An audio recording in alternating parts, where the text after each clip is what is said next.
क्या पुनर्वास पहले सुनिश्चित हुआ? क्या प्रभावित परिवारों को भरोसे में लिया गया? क्या बारिश के बीच लोगों को बेघर करना अंतिम विकल्प होना चाहिए था? लेकिन अगर संवाद की जगह बुलडोजर चलेगा तो हर नई परियोजना एक नए संघर्ष को जन्म देगी। नट्टी गांव के बेघरों से मुलाकात पर रायपुर कलेक्टर डॉक्टर गौरव सिंह कह रहे हैं कि वह शासन तक ग्रामीणों की बात पहुंचाएंगे। लेकिन सवाल यह है कि आखिर यह शासन है कौन? क्या शासन रायपुर से सैकड़ों किलोमीटर दूर बैठा है, या फिर कलेक्ट्रेट से महज 1.5 किलोमीटर की दूरी पर मौजूद मुख्यमंत्री निवास और आवास मंत्री के बंगले तक भी प्रशासन की पहुंच नहीं है? नट्टी का मामला अब सिर्फ अतिक्रमण हटाने का नहीं रह गया है, यह प्रशासन की कार्यशैली, सरकार की जवाबदेही और लोकतंत्र में जनता के भरोसे की परीक्षा बन चुका है। नमस्कार, मेरा नाम है दानिश अनवर और आप द लेंस देख रहे हैं। 29 जून, बारिश का मौसम और राजधानी रायपुर से लगे नट्टी गांव में बुलडोजर चल पड़ा।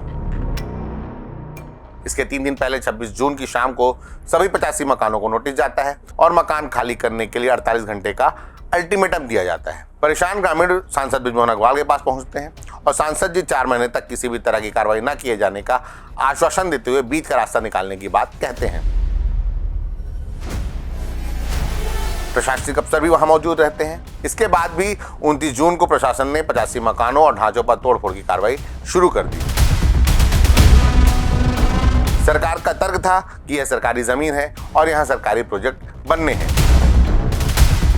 अगर जमीन सरकारी थी तो उसे खाली कराने का अधिकार सरकार के पास है, लेकिन सवाल कार्रवाई के तरीके पर है। क्या पुनर्वास पहले सुनिश्चित हुआ? क्या प्रभावित परिवारों को भरोसे में लिया गया? क्या बारिश के बीच लोगों को बेघर करना अंतिम विकल्प होना चाहिए था?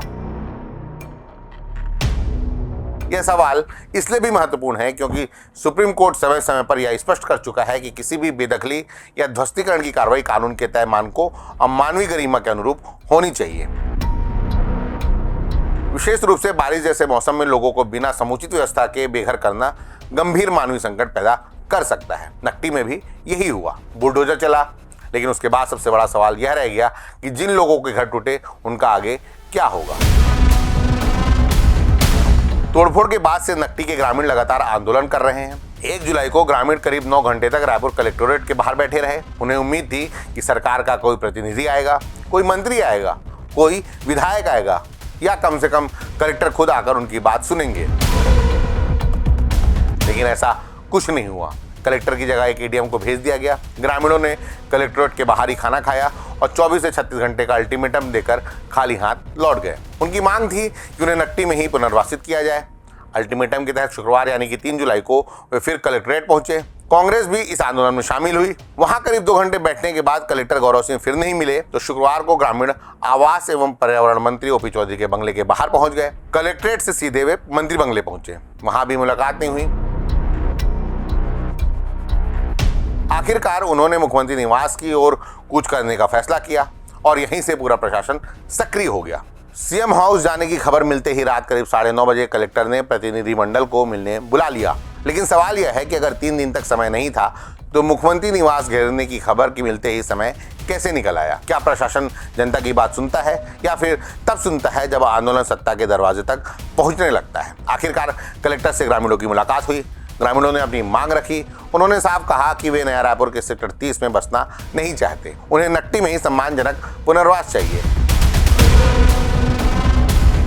लेकिन कलेक्टर का जवाब था, हम कोई फैसला नहीं कर सकते, आपकी बात शासन तक पहुंचाएंगे, 5 दिन का समय दीजिए। अब यही सबसे बड़ा सवाल खड़ा होता है। कलेक्टर जिस शासन की बात कर रहे हैं वह आखिर है कहां? मुख्यमंत्री विष्णु देसाई का सरकारी निवास कलेक्टरेट से महज 1 से 1.5 किलोमीटर दूर है। आवास एवं पर्यावरण मंत्री ओपी चौधरी का बंगला भी लगभग इतनी ही दूरी पर है। अगर मामला इतना गंभीर है कि सैकड़ों लोग बेघर हो चुके हैं, कई परिवार बारिश के बीच संकट में हैं, लोग लगातार प्रदर्शन कर रहे हैं, तो क्या मुख्यमंत्री या संबंधित मंत्री से तत्काल बातचीत कर कोई अंतरिम भरोसा भी नहीं दिलाया जा सकता था?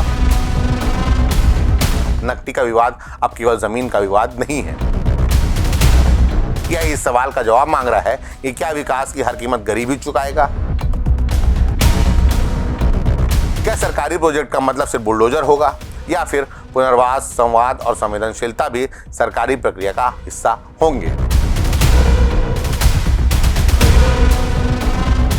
आज नट्टी में विधायक आवास के लिए जमीन चाहिए, कल किसी और प्रोजेक्ट के लिए किसी दूसरे गांव की जमीन चाहिए होगी। इसलिए यह सिर्फ नट्टी का मामला नहीं है, यह पूरे छत्तीसगढ़ के लिए एक मिसाल बनने जा रहा है।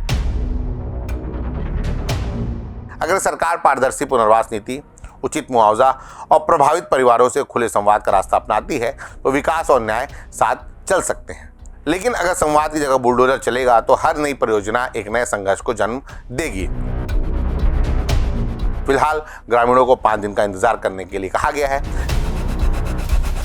लेकिन सवाल अभी भी वहीं खड़ा है। जब शासन का सबसे बड़ा चेहरा कलेक्ट्रेट से सिर्फ 1.5 किलोमीटर दूर है तो फिर नट्टी के लोगों को न्याय के लिए 5 दिन क्यों?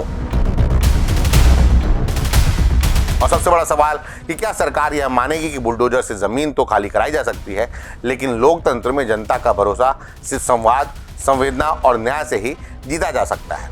वीडियो में अपनी राय कमेंट कर जरूर बताएं, वीडियो को लाइक और शेयर करें, चैनल को सब्सक्राइब भी जरूर करें। धन्यवाद।